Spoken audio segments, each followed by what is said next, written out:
His name was Kalen, and he was a cosmic eraser. He existed in the silence, a dimension beyond time and space where the Weaver maintained the fabric of reality. Kalen's job was simple: when a timeline began to fray because of an anomaly, he was sent to pluck that anomaly out. He didn't kill, he erased. Once his blade touched a soul, they didn't just die, they had never existed. Their footprints vanished from the sand, their names faded from the memories of their mothers. He was the ultimate shadow, the silent corrector of God's mistakes. The Weaver summoned him. A ripple had appeared in the 21st century, centered on a woman named Alara Vance. She was a musician, a nobody in the grand scheme of the universe. But her latest melody, composed in a moment of sheer grief, was vibrating at a frequency that threatened to shatter the crystalline logic of destiny. She was an accidental glitch in the symphony of life. "Erase her," the Weaver commanded. "Remove the song and the singer. Let the silence return." Kalen descended to Earth. To him, the world was a blur of gray shadows, but Alara was radiant. He found her in a small, dimly lit jazz club in Seattle. Rain drummed against the windows, a rhythmic backdrop to her piano. As he stepped into the room, invisible to all, he drew his blade of pure obsidian light. One strike to the heart, and Alara Vance would be a ghost that never was. But then, she started to play. It wasn't just music. It was a bridge of light built from suffering and hope.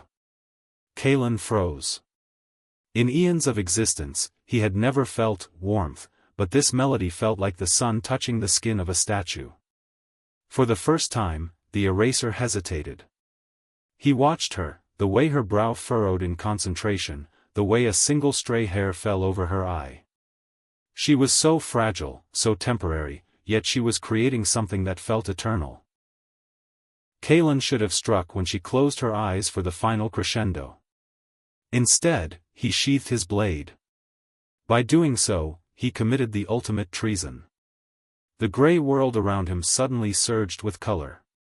The club became vivid, the smell of rain and old wood hit him with the force of a tidal wave.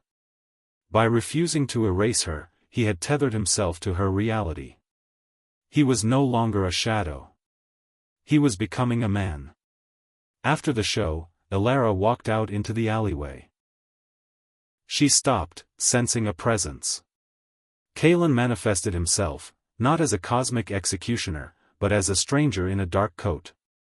"That song," he said, his voice sounding rusty even to himself. "Where did it come from?" Alara looked at him, her eyes wide with a strange recognition. "From the parts of me I thought were broken," she replied. "Who are you?" "Someone who was sent to silence you," he whispered. Back in the silence, the Weaver felt the failure. The thread of Alara Vance was growing thicker, weaving itself into the fates of thousands who heard her music. If she lived, the predetermined future would collapse. The Weaver sent a second eraser, a cold, unfeeling entity named Vaughn. Vaughn's mission was twofold: erase the girl, and eliminate the traitor Kalen. For 7 days, Kalen stayed by Alara's side. He didn't tell her the whole truth, only that he was protecting her from a shadow. He tasted coffee for the first time, he felt the sting of cold wind, he learned what it meant to laugh. And in those 7 days, he fell. Not just into her world, but into her soul.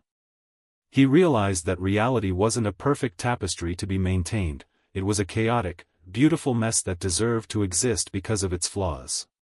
"Why do you look at me like I'm about to vanish?" Alara asked him one evening as they watched the city lights. "Because in my world, everything beautiful is a mistake to be corrected," Kalen replied, taking her hand.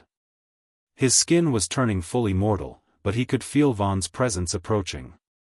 The air was beginning to turn gray at the edges. The silence was coming for them. Vaughn appeared in the middle of a crowded street, invisible to the humans but a towering wall of void to Kalen. Time froze. The cars stopped, the people turned into statues of ice. Vaughn raised his blade. "Step aside, traitor," Vaughn's voice echoed like grinding stones. "The girl must cease to be." Kalen drew his obsidian blade, but it was dimming. His mortality was making him weak. "To erase her, you must go through a man who finally knows what it means to be alive," Kalen defied. The clash was not one of steel, but of existence. When their blades met, the sound was like glass shattering in a vacuum.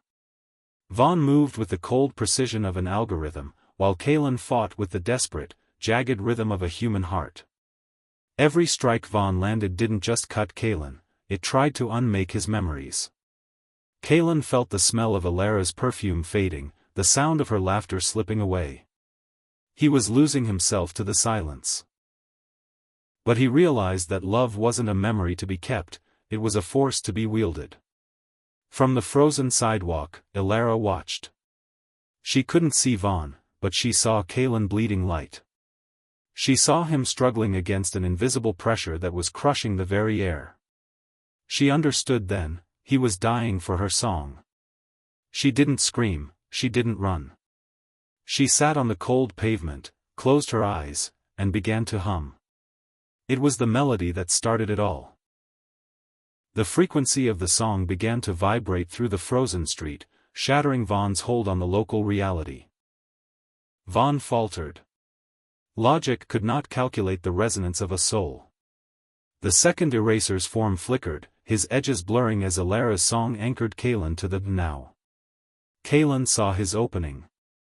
He didn't strike to kill, he struck to bind. He plunged his dimming blade into the ground, tethering Vaughn's cosmic essence to the physical world. "Feel it," Kalen roared. "Feel the weight of being real."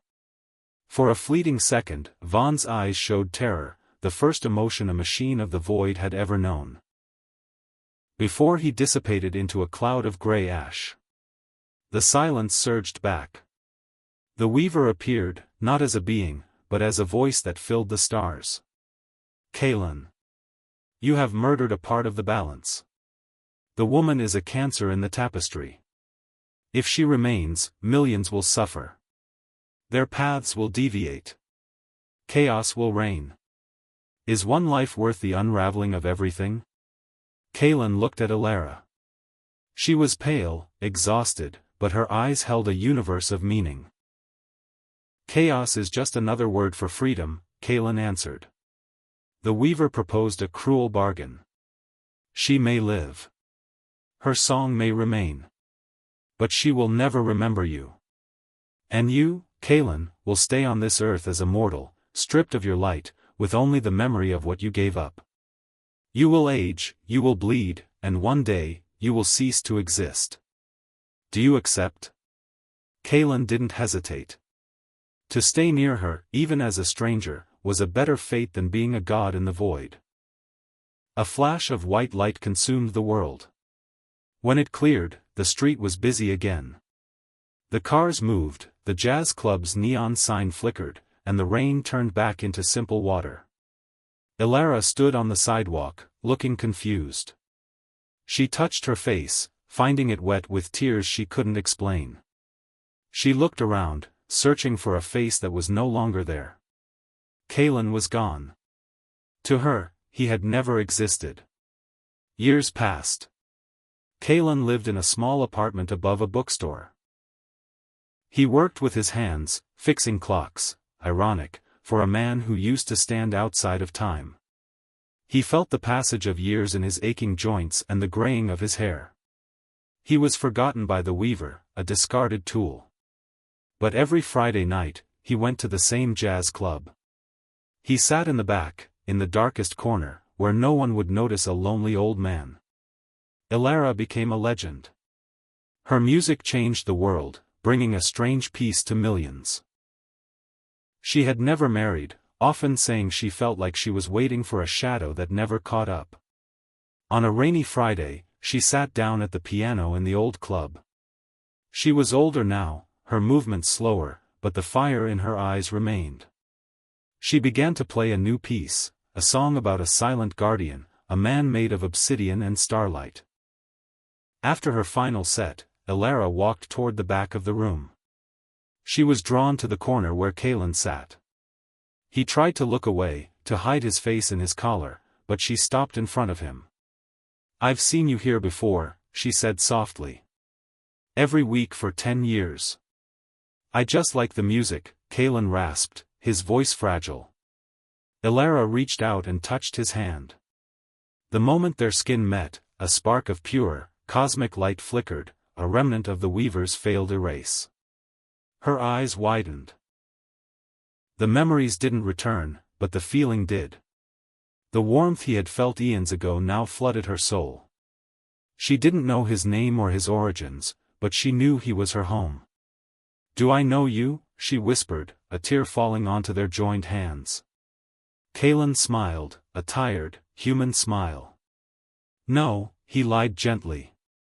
"But perhaps we could start today." The Weaver watched from the silence, seeing the thread of their lives knot together once more. The tapestry was messy, chaotic, and utterly unpredictable.